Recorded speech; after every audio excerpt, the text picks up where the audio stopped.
మీ ఇద్దరికి బుద్ధుందా? రేపు అన్నయ్య పుట్టినరోజు అని మీకు తెలుసు. ఏ విషయం చెప్పకూడదు, ఎక్కడికి పంపించొద్దని చెప్పాను. అన్నయ్యకి బట్టలు కొందామని వెళ్ళాను, ఆ గ్యాప్లో పంపించేశారు. మీకు భయం లేకుండా పోయింది. మీకు మాత్రమే కాదు, సూర్యన్నయ్య కూడా భయం లేకుండా పోయింది. ఆయన్ని కంట్రోల్లో పెట్టాలి. మీరు పని చేయండి, మీరు కర్ర తీస్తారని చెప్తాను, మీరు కర్ర రెడీ చేయండి చెప్తాను. మీరేంటి భయపడలేస్తున్నారు? కర్ర అడిగింది మిమ్మల్ని కొట్టడానికి కాదు, సూర్యన్నయ్యని కంట్రోల్లో పెట్టాలి కదా. మీరు వెళ్ళి కర్ర రెడీ చేయండి చెప్తాను. సూర్యతో మాట్లాడాలంటేనే తత్తత్ అంటావు, సూర్యని కంట్రోల్లో పెడతావా? హలో, మీ ముందేనమ్మా నేను తత్తత్త అనేది. కర్ర తీసుకుని సూర్యన్న దగ్గరికి వెళ్ళాననుకో, నన్ను చూసి ఒకటే. ఎవరిరా కంట్రోల్లో పెట్టేది? కంట్రోల్ కాదన్నా, కంట్రీ, దేశభక్తి గురించి మాట్లాడుతున్నాను. ఇదిగో కర్ర కావాలన్నావు. నేను ఎప్పుడు కర్ర కావాలన్నాను? ఎవరినో కంట్రోల్లో పెడతాన్నావు. నువ్వు కంట్రోల్ తప్పుతున్నావు, సైలెంట్ గా ఉండు. అదే సూర్యుని కంట్రోల్లో పెడతాన్నావుగా. సూర్యని మనమేంటి కంట్రోల్లో పెట్టేది, ఆయన కంట్రోల్లో మనం ఉండాలి గాని. నువ్వంట కంట్రోల్లో పెట్టు.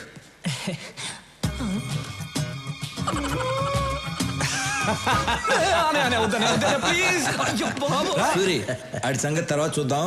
ముందు బయట బస్తీ జనం నీ కోసం వెయిట్ చేస్తున్నారు. తీసుకో. నమస్కారం. ఏ రాములు, అందరూ ఒకేసారి వచ్చారు? అయ్యా, మీరు మా కోసం చాలా చేస్తున్నారు. ఇల్లు కట్టించారు, పిల్లలు చదువుకోవడానికి స్కూలు కట్టించారు. మాకు అసలు ఏ కష్టమూ రాకుండా మీ సొంత మనుషుల్లా చూసుకుంటున్నారు. అయ్యా, రేపు మీ పుట్టినరోజు. అంటే మీరు ఎప్పుడూ పుట్టినరోజు జరుపుకోరనుకోండి అయ్యా, కానీ ఈ ఒక్కసారికి మీ పుట్టినరోజు మేము జరుపుకుంటామయ్యా. అయ్యా, రేపు ఒకసారి మా బస్తీకి రండి అయ్యా. ఏంటి బాబా ఆలోచిస్తున్నారు? రేపు మా కోసం తప్పకుండా రావాల్సిందే. అవును, రావాల్సిందే. మీరెందుకు ఫీల్ అవుతున్నారు? ఆయన రావాలంతే కదా.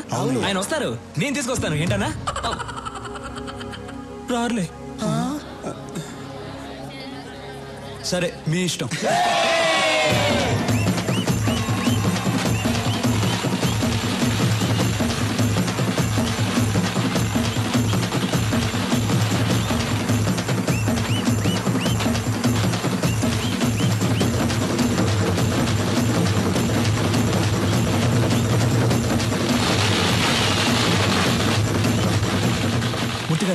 అన్నయ్య హ్యాపీ మూడ్ లో ఉన్నారు. ఇప్పుడే ఆయన పెళ్లి గురించి అడిగేనా? రేయ్, నువ్వేదైనా అడుగు కానీ సూర్యుని పెళ్లి విషయం అడిగితే కోపం వస్తుందని నీకు తెలుసు.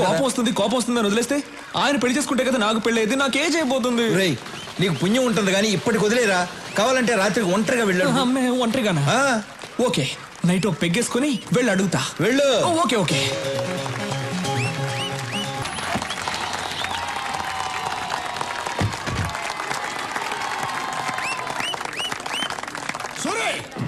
నీ తమ్ముడు నా కొడుకుని కొట్టాడు. ఇప్పుడు హాస్పిటల్లో కోమాలో ఉన్నాడు తెలుసా?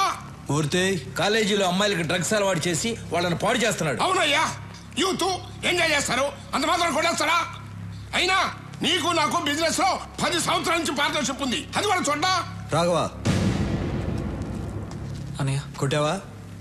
కొట్టానన్నయ్య. అలాంటి వాళ్ళని కొడతాం కాదురా, చంపేయాలి. ఏం మాట్లాడుతున్నావు నువ్వు? రత్నం, నాకు బిజినెస్ కన్నా న్యాయం ముఖ్యం. ఒరేయ్, మనతో బిజినెస్ చేసేవాళ్ళు వ్యాపారమే తెలిసిన వాళ్ళు కాదు, మంచోళ్ళు కూడా అయి ఉండాలి. మూర్తి, వీడు అకౌంట్ సెటిల్ చేసి పంపించేసే.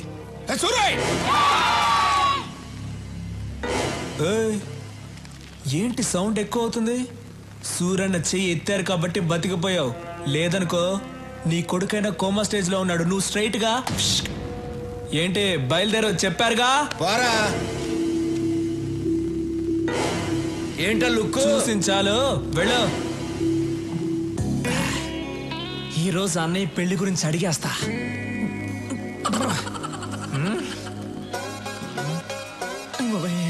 రాఘవా, అన్నయ్య రారా. స్టడీ. ఎరా, భోంచేసావా? బాగా చేశానన్నా. ఏంటి మాట తేడాగా ఉంది? అన్నా, మీరు నన్ను క్షమించాలన్నా, మీ దగ్గర ఒక విషయం మాట్లాడాలి. ధైర్యం లేక మందు తాగొచ్చానన్నా. నాతో మాట్లాడడానికి మిగిలిన వాళ్ళు భయపడాలి గాని నువ్వు భయపడతావు ఏంట్రా? మిగతా విషయాలు ఓకే గాని ఆ విషయం మాట్లాడాలంటేనే భయంగా ఉందన్నా. ఏ విషయం రా? అదేనా నీ పెళ్లి గురించి.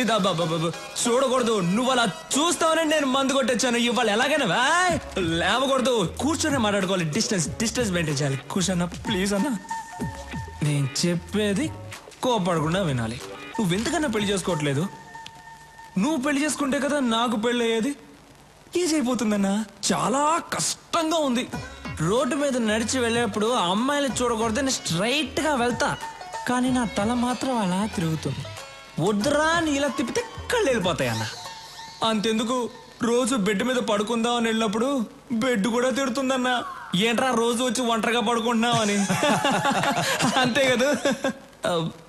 అది కాదు, నువ్వెందుకు పెళ్లి చేసుకోవడం లేదని అడుగుతున్నాను. విను చెప్తా. నేను పెళ్లి చేసుకోవడం కష్టం కానీ నువ్వు పెళ్లి చేసుకో. అన్నయ్య, నీకు పెళ్లి కాకుండా నేను పెళ్లి చేసుకోవడం? ఆహా, ఏంటన్న కష్టం చెప్పాను. లేదు నోర్మయ్, మనం చేసేది మంచి పనిరా. వచ్చే అమ్మాయి అర్థం చేసుకోవాలిగా. అర్థం చేసుకునే ఆ అమ్మాయినే పట్టుకుందాం. సరే, నేను పెళ్లి చేసుకునే అమ్మాయి కొన్ని లక్షణాలు ఉండాలి. సూరన్న, తారికొచ్చావున్నా, చాలా థ్యాంక్స్. చెప్పన్న ఏంటన్న లక్షణాలు? 1, ఆ అమ్మాయికి హెల్పింగ్ నేచర్ ఉండాలి. ఈజీ, దొరికిపోతాయి. నేనంటే భయపడకూడదు. ఏంటన్నా? నేనంటే భయపడకూడదు, ధైర్యంగా మాట్లాడాలి. కళ్ళల్లో కళ్ళు పెట్టి చిట్టికేసి మరీ మాట్లాడాలి. అటువంటి అమ్మాయిని తీసురా, పెళ్లి చేసుకుంటా. దాన్ని చూసి ధైర్యంగా మాట్లాడాలి, కళ్ళల్లో కళ్ళు పెట్టి మరి చిటికేసి మాట్లాడాలి. 25 ఏళ్ళు ఉన్నాను, నాకే ఇంకా ధైర్యం రాలేదు. వచ్చే అమ్మాయి కన్నా సూపర్ గా ఫిట్టింగ్ పెట్టావన్నా నువ్వు. దీనివల్ల ఏం అర్థం అవుతుందంటే ఈ జన్మలో నాకు పెళ్లి జరగదు. మిస్టర్ బ్రదర్, చాలా థ్యాంక్స్. అమ్మాయి ఫోటో ఉంది, మార్చుకోండి.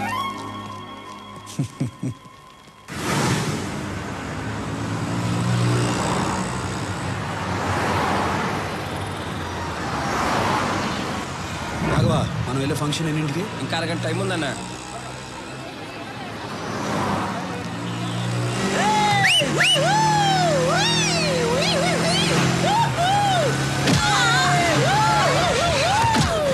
రాఘవా, వాళ్ళని పట్టుకోండి రా.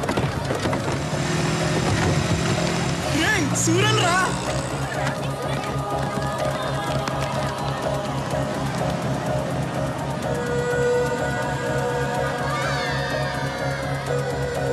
జై, వెళ్ళి వాడిని పట్టుకోండి.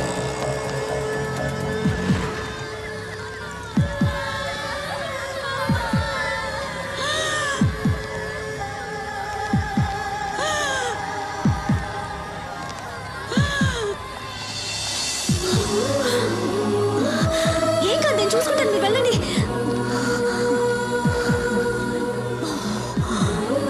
త్వరగా వెళ్ళండి.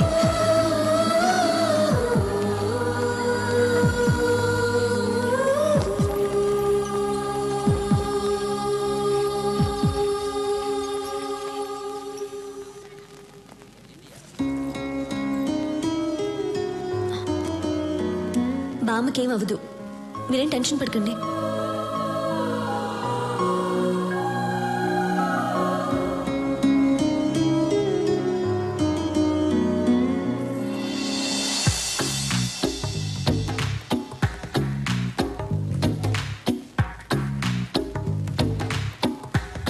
ఆ అమ్మాయికి హెల్పింగ్ నేచర్ ఉండాలి. అన్నా, డాను నువ్వు ఫ్రీజ్ అవ్వకూడదన్నా. అన్నా, ఆ అమ్మాయికి హెల్పింగ్ నేచర్ ఉంది కదా. మేడం నమస్కారం. మేడం, ఊరి కొత్త? అవును అనుకున్నాను. ఈ ఊళ్ళోనే మా అన్న సూరన్న. సూరి గారు, ఆవిడకేం ప్రమాదం లేదు. మీరు కరెక్ట్ టైంకి తీసుకొచ్చారు. ఈవిడ ఊపిరి ఇచ్చింది. You can relax. Very good, it's my duty. మంచిది, థ్యాంక్స్. నాకెందుకు థ్యాంక్స్? మీరు దేవుళ్ళ తీసుకొచ్చారు, నేను ఊపిరిచ్చాను, అంతే. బాయ్. యాక్సిడెంట్ చేసింది వీళ్ళే అన్న. డాక్టర్, ఏమైంది సార్? వీళ్ళకు ట్రీట్మెంట్ ఇవ్వండి. అలాగే సార్, నేను చూసుకుంటా. వాట్ బాయ్స్, వీళ్ళిద్దరిని తీసుకురండి. ఏయ్, ఇప్పుడే కదా దేవుడు అన్నాను, ఎముళ్ళ కొట్టేశా. నువ్వే కొట్టి నువ్వే కాపాడమంటున్నావు. అసలు నువ్వు మనిషివా? అన్నయ్య చూసి మనిషివా? కళ్ళల్లో కళ్ళు పెట్టి చిట్టికేసి మరీ మాట్లాడాలి. అటువంటి అమ్మాయిని తీసురా, పెళ్లి చేసుకుంటా. నీకు దమ్ముంటే నా అన్న కళ్ళల్లో కళ్ళు పెట్టి చిట్టికేసి మరీ తిట్టు చూద్దాం. నాకేమైనా భయమా? భయం లేకపోతే తిట్టు చూద్దాం. ఏయ్, రండ్రా.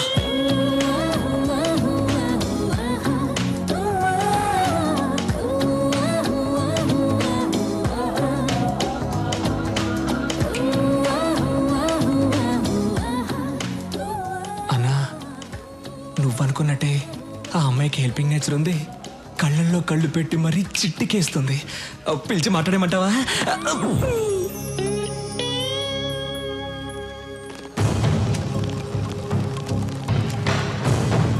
Do you know why they call for emergency meeting? Don't know sir, అర్జెంటుగా కాల్ చేశారు. Any urgent matter? I don't know. కొత్తగా ఏమన్నా ఇంటెలిజెన్స్ రిపోర్ట్స్ వచ్చాయా? Let us see. Sit down, please. My dear friends, మిమ్మల్ని అర్జెంటుగా ఎందుకు రమ్మన్నానంటే this is Stephen, international mafia don. ఇండియాలో ఉన్న మాఫియా డాన్స్ అందరికీ ఇతనే సుప్రీం. ఇతని మీద smuggling, blackmailing, kidnapping, murders, hawala, land grabbing లాంటి చాలా కేసులున్నాయి. కానీ కేసులే ఉన్నాయి, సాక్ష్యాలు లేవు. దేశంలో చాలా రాష్ట్రాలు వీడు చెప్పినట్లే నడుచుకుంటాయి. ఇప్పుడు వీడి కన్ను మన రాష్ట్రం మీద పడిందని ఇంటెలిజెన్స్ రిపోర్ట్స్. వాడిక్కడ దిగాడంటే మన స్టేట్కి చాలా ప్రాబ్లమ్స్ వస్తాయి. మనం ప్రశాంతంగా ఉండలేం. వాడంత పవర్ఫుల్లా సార్? వాడెంత పవర్ఫుల్ అంటే ఈ మధ్య వాడి కన్ను గోవా మీద పడింది. దానికి గోవా మాఫియా లీడర్ అడ్డొస్తున్నాడని వాడిని ఎలా డీల్ చేశాడో తెలుసా?